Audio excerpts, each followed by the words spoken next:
Hi, everybody, and welcome to CityLAB Online Matchmaker. This is our first one for the Winter 2021 matchmaking season, where we're trying to connect faculty members from McMaster, Mohawk, and Redeemer with staff members from the City of Hamilton to connect on new challenges and projects for Winter 2021. So today we have with us Krystin Parkinson, who is from the Hamilton Public Library. She's going to tell us about the challenge that her and some colleagues have submitted through around the library and about engaging users offline as we move to a lot of digital things, of course, during the pandemic, but also trying to figure out ways that we can safely engage with folks in the real world as well. So just a little bit more about our CityLAB process here. We're still looking for new challenges, both from faculty members and from city staff. And our deadline is November 16th. So if you have an idea for a new project, a new challenge, something that is going to spark a new thing that the city can do or do differently or do better, then you can feel free to submit your challenge on our website, citylabhamilton.com, and you can be guided through that process, and we'll help you find a great match for your project. So we're going to hear a little bit more from Krystin now and hear a bit about her, who she is and what she does for the library, and then we'll launch into some questions around the challenge that she's submitted. So Krystin, welcome. Thanks for joining us today. I'd love if we could start with you telling us what a strategic planning and engagement coordinator does for the library. Good question. So I've been with the library for almost 5 years now, and I work with the CEO and with our administrative team, and I make sure that we are on course with our strategic planning, but I also make sure that we meet the needs of our community. So this is where this project stems from, and we want to make sure that all of our services are equitable for everyone across the city. And as you know, Hamilton's quite diverse. So we want to make sure that you can have the same services in Dundas that you could have in Freelton or Carlisle and or in Stony Creek, right? And the pandemic, as we've mentioned already, has caused, some hiccups in that. But that's what I'm all about: equitable access and just making sure that everyone can have the freedom to discover. Nice. You got the tagline in there. Like snuck it in, right? Yeah. And you mentioned lots of different branches across the city. How many branches are there across Hamilton? So we have 22 branches, 2 bookmobiles, and we've got 1 branch hopefully opening in the next year in Parkdale. Wonderful. That's so exciting and such an interesting different ways in which those libraries and those locations engage with people in different ways, I'm sure too. But as you're saying, you're trying to also make sure that those experiences are equitable and fairly distributed, I suppose, too. Yeah. And I mean, not everyone in the city has access to the same broadband. They don't have access to phone lines, those sorts of things. And that's sort of at the core of the project we're going to talk about. Yeah, I mean, the library is there, and it's a lot of people's main place to access Wi-Fi. And that's if Right. you have a device. We also offer public computing and those sorts of things. Yeah. Nice. Yeah, and I was in when we were sort of preparing the challenge that you'd put forward, thinking through, there's some milestones that you guys have reached digitally, right? And do you want to tell us a little bit about that milestone around the ebooks? So we hit 1 million circulations of ebooks so far this year, which is a great milestone. Typically in a year we do about 7 million circulations. So it's great to be able to hit that on the ebook front. And that's one of the ways this pandemic's really changed how we operate. Our safe spaces are generally congregate, like congregation points. And it's where people gather, it's where people meet new people, because it's a safe, clean, equitable space. And now that we've had to fundamentally shift the way we use our public space, what does that mean for new groups meeting each other, new gatherings? How do we create a new book club, a meeting of like minds? And it goes so much further than the model of the library as a bank of books that people, it's beyond those circulation numbers, right? It's about that community piece and about connections. And I think you use the word matchmaking in the challenge too, which is funny because we're doing our matchmaker now, but of sort of spurring those connections between people is really important to the mission of the library, as well as I understand it. Yeah, it is. It's about community connections. It's about gathering. I know in the library business, sometimes we say people alone together. And that's sort of studying next, shoulder to shoulder with people in the community. And libraries are democratic institutions where people of all shapes and sizes and, of all walks of life can come together and just learn, right? And so it's sparking that curiosity a lot of the time, but it's also about allowing people who might never meet each other to form connections. Yeah, and to brush shoulders in that way, which is now very forbidden, right? Yeah. So I think that sort of leads us into the particulars of the challenge. Do you want to guide us through a bit of a description of what your challenge has been? Sure.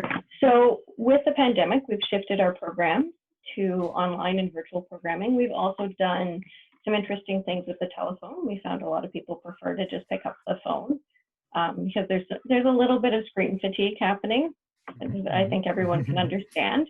And so we provide like worksheets for kids and that sort of thing, but we also call seniors and ask them how they're doing, if they're typically people who would come to the branch. We've done this friendly calling thing so that people talk to each other and so that they've got that connection. We've also been able to do a lot of technical help for them. So we've been doing those sorts of things. We've continued with book clubs and, our traditional sort of library programming, but it requires a phone or a screen. So what does it look like for someone if you don't have unlimited phone minutes, or you don't have a screen at home, or you don't have broadband, right? So it's about sort of bridging that gap. Because typically someone could come in and join the knitting group, screen free. But now that our spaces can't be used for that, we can't have, in-person programming like that. It's really, how do we have that non-digital learning piece? Right. And it's interesting because there's so many different ways already that you mentioned the phone-in program, and that was particularly around connecting with seniors. Is that correct? Yes. Yeah.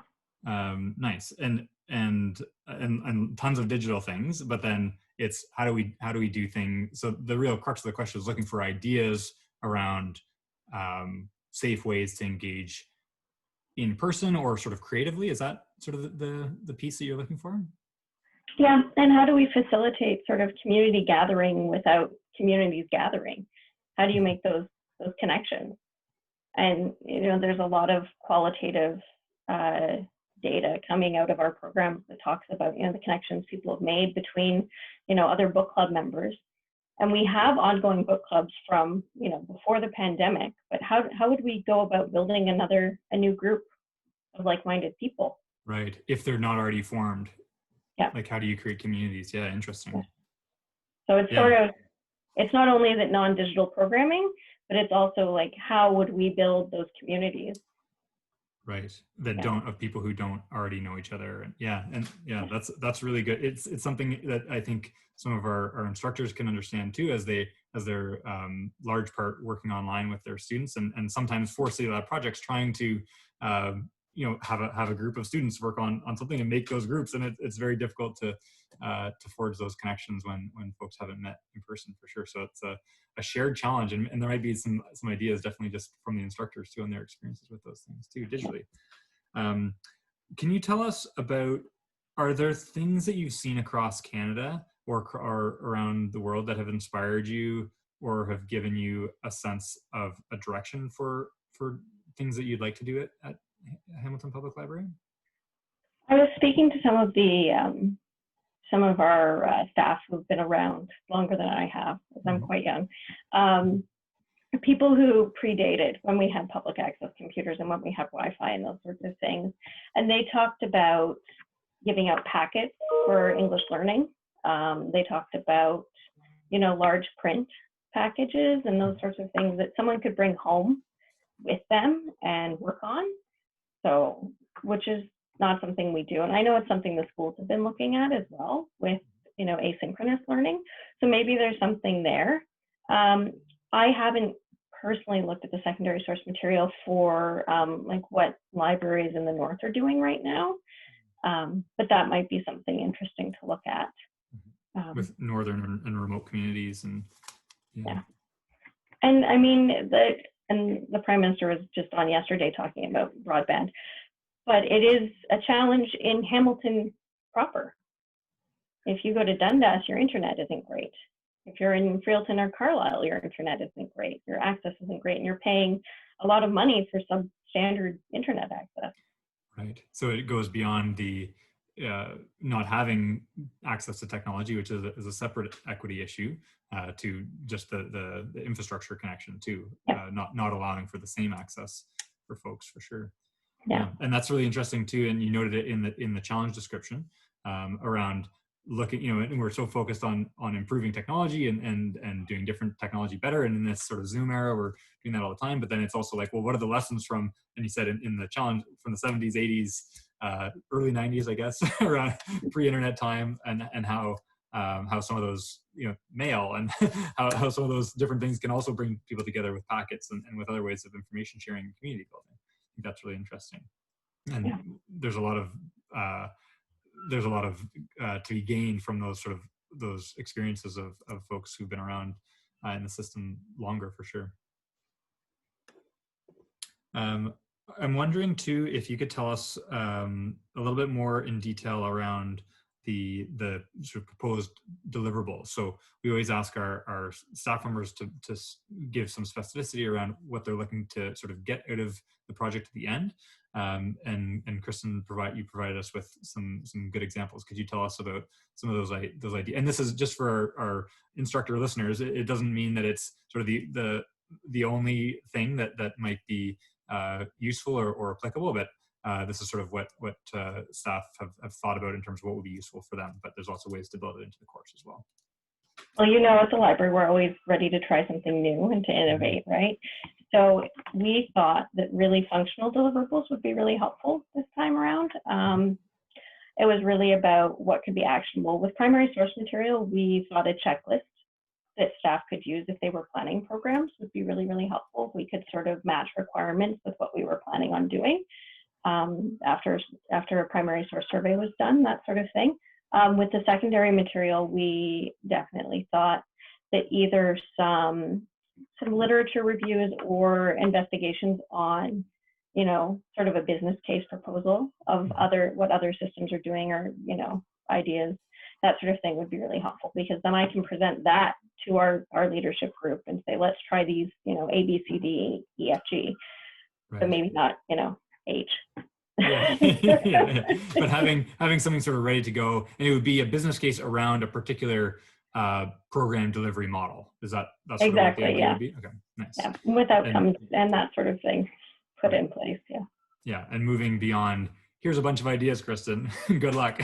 But trying to think that through a little bit more from a business case perspective. And exactly. So say that here's a great idea, but we think it'll work best with teenagers. Or here's a great idea, I think this will work best with seniors between, in these demographics, those sorts of things. So that sort of business case. Yeah, so targeting it to a particular set of library users in particular. And we're ready to try, wild and crazy, wild and crazy. Yeah. You know what I mean? We're ready to try new things. We that's what we try to leverage, these sorts of projects or grant money for, so that we can try things and then operationalize it. Yeah, and you guys are great examples of folks doing that, of being really open to new ideas and trying it and see if it works. And if it doesn't, then try something else. Try something else, right? But and just to go back to your first deliverable, so you'd mentioned a checklist. Can you tell us more about what that might look like in your mind? In my mind, a really concise checklist of, if it's aimed at seniors, these are the 6 things that they're looking for. Or if this is for particularly to help people who don't have internet access, these are the 5 things. Okay. If this is for English as a second language learners, these are the things that they need. Okay, so that might involve sort of some discussions with a user group or exactly. Okay, nice, cool. Nice. Okay, that's really helpful. Anything else to add on those points around deliverables or outcomes that you might be looking for? I think those deliverables will be like something to guide us, right? So new ideas, we're always looking for new ideas. We would like the students to leverage their curiosity and to think of sort of complementary but not library things to look at, right? Right. Yeah. So what are other other areas or other ideas to steal from all the innovation that restaurants have done or other things that people have done to make ways that build community. And yeah, nice. Not just library. Yeah. Cool. That's or wonderful. Go back in time and go hit the 60s and see what was going on with ESL programs and that sort of thing. Right. Good. Well, there's lots of really rich directions here, I think, and can see lots of folks being interested from a variety of different sort of disciplines around the schools. So this is wonderful and provides a bit more information for us to sort of help understand where you're coming from this as well. Before we sort of close off the segment, is there anything else you wanted to share about the project or your hopes for what you're looking for? I am really looking forward to seeing results around it and just sort of seeing what new ideas that other curious minds come up with. Mm-hmm. Wonderful. I'd love to see some really interesting matches between us and, I don't know, another sector that I wouldn't even think of looking at, right? Wonderful. I love that when people are open to the new categories. You don't just want to talk to the librarians in training, right? We hire them. Yeah, we have them. Yeah, you need some different ideas for sure. Well, thank you very much, Krystin, for joining us today. It's been a pleasure to speak with you. And thanks to our watchers, our viewers for joining us today at our first online matchmaker. Stay tuned for more. We'll have more of these sessions as more challenges come in, and we have one scheduled for tomorrow. So check out our website for details on that. And again, if you'd like to submit your own challenge, you can do that through our website, CityLABHamilton.com. And you can also view all the challenges that we currently have on our website at CityLABHamilton.com/challenges. Thanks for joining us today. Take care.